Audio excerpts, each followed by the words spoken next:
大家可能都遇過以下呢個情況啦，就係明明知道應該要點做，但係偏偏就係做唔到嘅。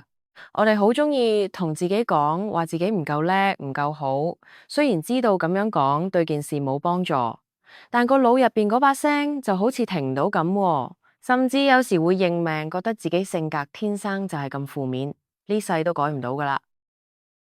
但係其實呢種諗法可能係錯噶，我哋個腦其實就好似一部智能電話咁，嗰啲改唔走嘅壞習慣同埋負面諗法，只不過係一堆過時嘅軟件嚟啫。而你其實係有權力，亦都有能力去幫部機做一次系統升級噶喎。歡迎翻到嚟暢銷書精讀班，今日同大家分享呢本叫《Rewire》嘅書，講嘅就係我哋成日聽到嘅神經可塑性啦。作者 Nicole Vignola 係一位神經科學家，佢成日喺 Instagram 上面分享關於腦神經科學嘅知識，等大家可以更加了解自己。佢透過研究話俾我哋知，你絕對唔係天生就定咗型，你個腦隨時都可以執翻好，關鍵係你要識得點改啊！影片開始前呢，想同大家宣布一個好消息，我哋嘅 YouTube Channel 會員功能正式開通啦！好想邀請一直支持我哋嘅你，點擊下邊個加入掣，正式成為我哋嘅同學仔。其實每個月只要一杯咖啡都唔使嘅價錢，就可以實質咁支持到我哋嘅背後營運，等我哋可以有更多資源，繼續為大家拆解更多好書，製作更多高質素嘅精讀影片。為咗多謝各位同學仔，我哋都準備咗一啲專屬福利㗎。成功加入之後，你唔單止可以搶先觀看我哋最新製作嘅影片，仲可以免費得到我哋不定期推出嘅 channel 周邊好物，實行有書齊齊讀，有福利齊齊享。不過我都好想喺度強調一點，就算你冇加入會員，都絕對冇問題。對我哋嚟講，只要你平時有入嚟睇片，點個讚，留個言，我哋已經覺得非常之感恩啦。你嘅每一次觀看，都係對暢銷書精讀班最大嘅肯定。想當年 Nicole 讀大學嗰陣，佢第一次親手捧住一個真實嘅人腦，教授提醒佢隻手一定要不停咁喐，唔好喺上面留低指紋。嗰刻有好多唔同嘅念頭喺佢個腦入邊閃過，佢手指公摸住嘅位置就係顳葉，即係一個人存放所有記憶嘅地方。呢嚿灰色嘅組織其實就係某個人嘅一生嚟。呢位仁兄生前開唔開心呢？成家立室未呢？呢個畫面令到 Nicole 開始反思，我哋嘅人生到底係天意，定係可以由我哋自己去設計嘅呢？其實答案係兩樣都有。雖然我哋嘅性格同習慣唔多唔少會受到屋企人或者成長環境影響嘅，但我哋內心好多負面嘅思維模式，其實係我哋自己喺度不斷重複，唔覺意咁強化出嚟噶。不過好彩嘅係，科學界已經證實咗大腦有一種能力叫做神經可塑性，即係話個腦係可以自己重新組織，開拓一啲新嘅神經通路噶。為咗方便大家理解，Nicole 將大腦比喻成硬件，而你嘅思想、習慣同情緒就係軟件嚟。如果個硬件保養得唔好，例如成日唔夠瞓、壓力大，個軟件運行起嚟自然會成日叻機啦。相反，只要你肯照顧好個硬件，做下運動，管理好情緒，你就可以幫個軟件升級，慢慢改翻好自己嘅思維同行為模式啦。腦神經科學入邊有一句係話，一齊激發嘅腦神經細胞會連埋一齊，意思即係話，當你重複去諗一樣嘢或者做一件事，大腦入邊對應嘅神經通路就會越嚟越勁，就好似一條本嚟生滿草嘅小徑，行得多自然就會變成一條平坦嘅大馬路啦。但換個角度諗，只要你唔再行嗰條舊路，佢慢慢就會荒廢。所以嗰啲你以為改唔到嘅壞習慣，只要透過有意識嘅練習，其實係可以慢慢將佢弱化，再由新嘅好習慣去取代㗎。明白咗大腦可以重塑之後，其實仲有一樣嘢係好緊要嘅。如果你想改咗啲壞習慣，第一步唔係即刻去建立新嘅習慣，而係要搞掂你嘅壓力先啊。當一個人長期處於高壓嘅環境，大腦就會自動入咗慳電模式，就好似你部電話剩翻5% 電嗰陣，佢就淨係會維持最基本嘅通訊功能。唔會有力去幫你做任何系統升級嘅，所以你會發現越係煩躁，越係壓力大嘅時候，人就越容易打回原形，跌翻入去嗰啲發脾氣、暴飲暴食或者攤喺度冇意識咁碌手機嘅壞習慣入邊啊。其實壓力唔係全部都係衰嘢嚟嘅，Nicole 將佢細分成3種。第一種叫警覺壓力，呢種壓力其實係每個人生存都需要嘅動力嚟。例如你返工要準時，做運動要突破，都需要呢份壓力去維持專注力㗎。第二種係急性壓力，即係一啲突如其來嘅挑戰，好似面試或者同人嘈交咁。雖然嗰刻會好緊張，但呢種短暫嘅爆發反而會令你學識點樣去應對困難喎。最麻煩嘅係第三種，叫做適應不良壓力。當壓力源一直唔消失，你成個人長期俾壓力荷爾蒙浸住，大腦根本冇機會去恢復嘅。如果長期處於呢種慢性壓力底下，大腦入邊負責理性思考嘅前額葉皮層功能就會受損，同時負責情緒反應嘅杏仁核就會變到過度活躍啦。結果就係你個人會變到好敏感，明明係好細件事都可以激嬲你，甚至令你情緒失控添啊！Nicole 喺20幾歲嗰陣都經歷過呢種情緒失調嘅狀態嘅。嗰陣佢成日病，又中意食垃圾食物，成個人嘅狀態都好差。有一次佢喺意大利阿爾卑斯山度租車，因為唔知要用信用卡俾錢，佢竟然即場喺細佬面前崩潰咗，將成個手袋啲嘢倒晒出嚟啊！10分鐘之後，問題解決咗，佢望住細佬嗰個震驚嘅樣，自己反而笑咗出嚟喎。呢種由崩潰到狂笑嘅情緒大落差，其實就係長期壓力對大腦造成嘅影響嚟啊！要應對呢種失控嘅感覺，Nicole 咧就介紹咗史丹福大學神經科學家 Andrew Huberman 提出嘅生理嘆息法俾大家啦。呢套方法好簡單，首先吸一啖大氣，吸到80%嘅時候，再好快補一啖細嘅，令到個肺完全擴張，最後慢慢咁呼翻啲氣出嚟。當你壓力大嘅時候，你嘅呼吸會變淺，肺入面嘅小氣囊會凹咗，令到二氧化碳濃度升高，你就會更加緊張同焦躁啦。呢種雙重吸氣嘅方法可以重新打開嗰啲凹咗嘅氣囊，增加氧氣攝取，排走多餘嘅二氧化碳，同時向大腦發出一個危險已經過去嘅信號。只要做一次，你嘅心跳就會自然慢翻落嚟，個人亦會慢慢翻去放鬆嘅狀態啊。講完點樣處理壓力，Nicole 咧就講到另一個概念叫做負面偏見啊。簡單嚟講就係我哋嘅大腦對衰嘢係特別敏感嘅，呢種特質其實係進化嘅結果嚟噶。喺遠古時代，你要隨時留意邊度有猛獸，邊度有危險，先至可以生存落去嘅。不過嚟到現代社會，呢種生存嘅本能反而就變咗做一種束縛啦。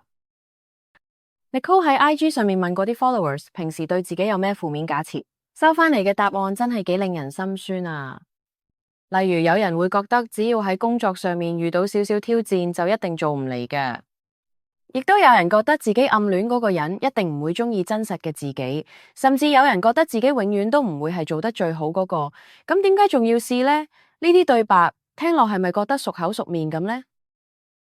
科學研究發現，當我哋同時睇正面同負面嘅圖片嗰陣，就算刺激程度一樣，大腦對負面信息嘅反應都會強烈好多㗎喎。呢個就係點解你俾人讚10句都未必記得，但俾人話一句就會記足成晚啦。亦都解釋咗點解明明全日都過得好開心，但只要發生咗一件壞事，你就會覺得全日就俾呢單嘢搞禍咗啦。最麻煩嘅係呢種偏見會慢慢扭曲你對自己嘅睇法啊。當你不斷喺內心重複我好蠢，我唔值得被愛，每一次有呢種諗法嘅時候，其實都係喺度強化緊大腦入邊嗰條傳遞信息嘅負面神經通路喎。但 Nicole 就提醒我哋，好多時呢啲故事甚至唔係你自己寫嘅，可能係你阿媽成日話你肥，所以你都覺得自己肥，又或者係你老師話你蠢，所以你唔敢去考試。總之人講你就信㗎啦。但既然神經元可以因為重複嘅負面諗法而連結埋一齊，我哋亦都可以透過有意識嘅練習，將佢哋慢慢拆翻開嘅。只要你肯去中斷嗰啲連鎖嘅反應，唔再由得一個負面念頭去帶動下一個，舊有嘅神經通路就會慢慢弱化，俾翻啲空間個腦去建立一啲新嘅正面嘅反應啦。Nicole 建議大家可以由練習感恩開始，唔使諗到太複雜嘅，每日用少少時間記低1-2件令你覺得感恩嘅事，或者每個禮拜問下自己，呢個禮拜有咩做得唔錯嘅地方呢？當你開始將目光放喺正面嘅嘢上面，你個大腦就會慢慢重新校準，唔再自動預設去揾負面嘅嘢嚟諗噶啦。跟住我哋嚟睇下思想嘅力量啦。大家幻想下，而家係一個好熱嘅夏天。你手上面攞住一個又大又黃嘅檸檬，你切開佢，見到啲汁噴出嚟，你忍唔住大大啖咬落去，勁酸嘅感覺即刻喺你個口入邊爆開，啲汁仲沿住你個嘴流落嚟嘅。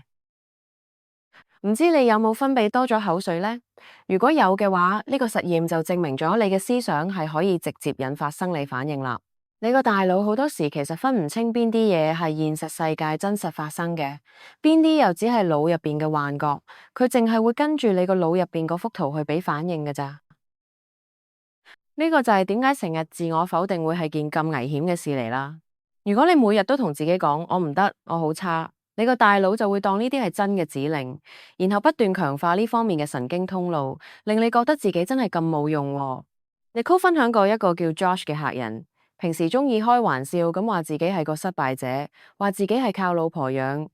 雖然聽落似係講笑，但其實呢啲說話每一句都係喺度加強佢內心深處嘅自我否定，令佢越嚟越缺乏自尊同動力啊。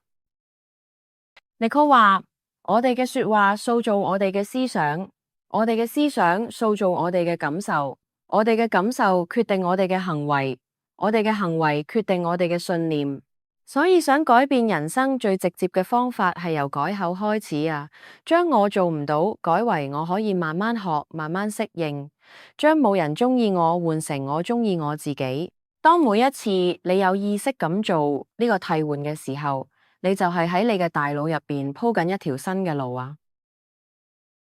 其實人生好多崩壞都唔係一日之內發生嘅。Nicole 提到一個好緊要嘅概念，叫潛移默化。英文叫 creeping normality， 意思係一啲負面嘅轉變，因為發生得太慢太細微，你平時根本察覺唔到嘅。等到有一日你忽然望翻轉頭，先發現自己已經變成一個同以前完全唔同嘅人啦。Nicole 有個朋友叫 Samantha，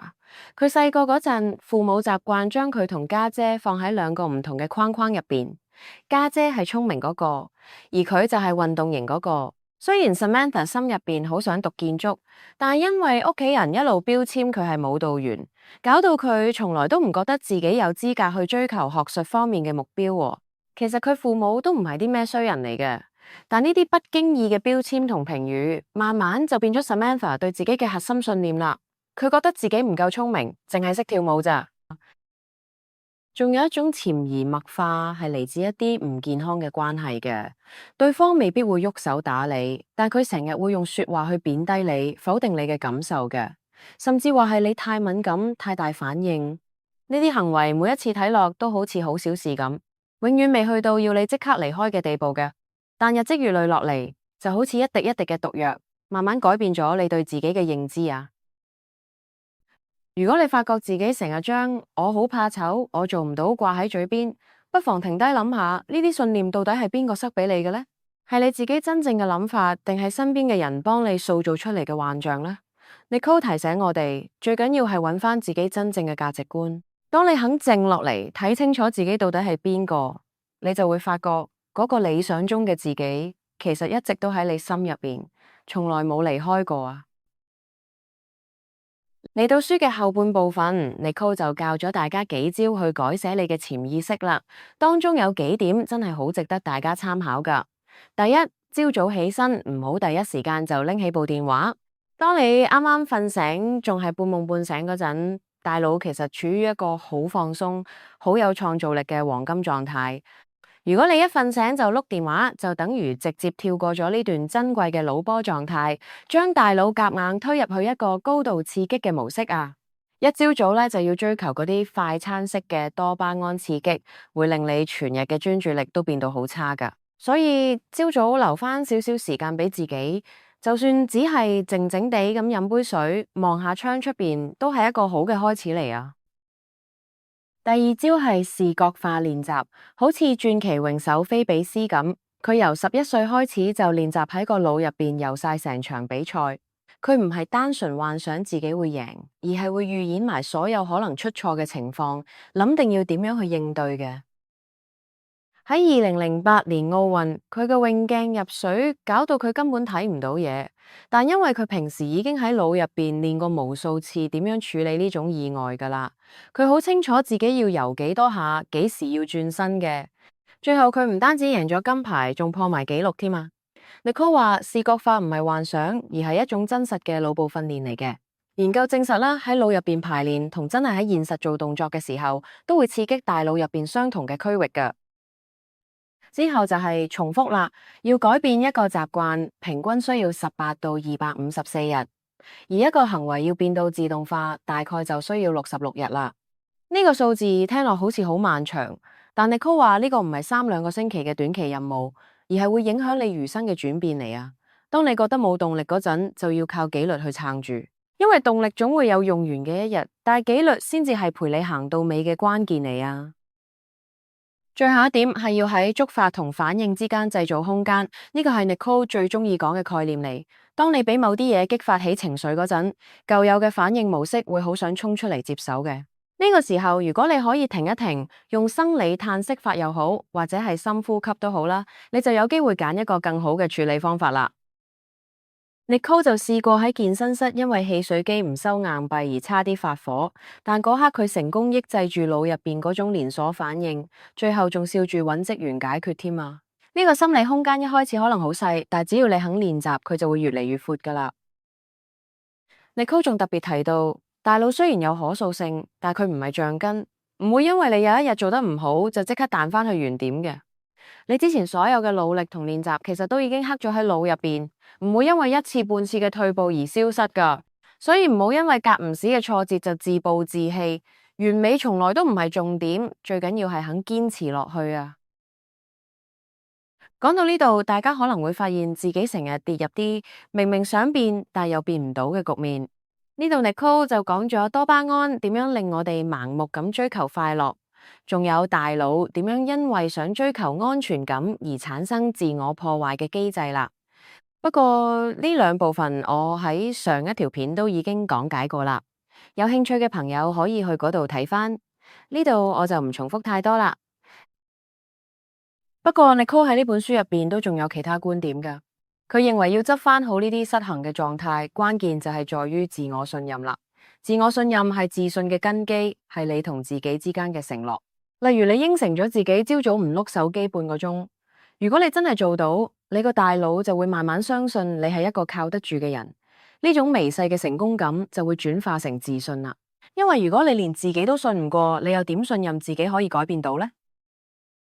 你從來都唔係天生就定咗型嘅，你嗰啲負面嘅諗法或者壞習慣，其實只係大腦喺過去嘅環境入邊學翻嚟嘅舊程式。既然係程式，就一定可以重寫。雖然重寫嘅過程唔容易，你要管理壓力，要對抗偏見，仲要靠紀律去鋪路。但只要你肯踏出嗰一步，走入嗰個令你覺得唔係幾自在嘅成長區，你先可以發現一個全新嘅自己啊！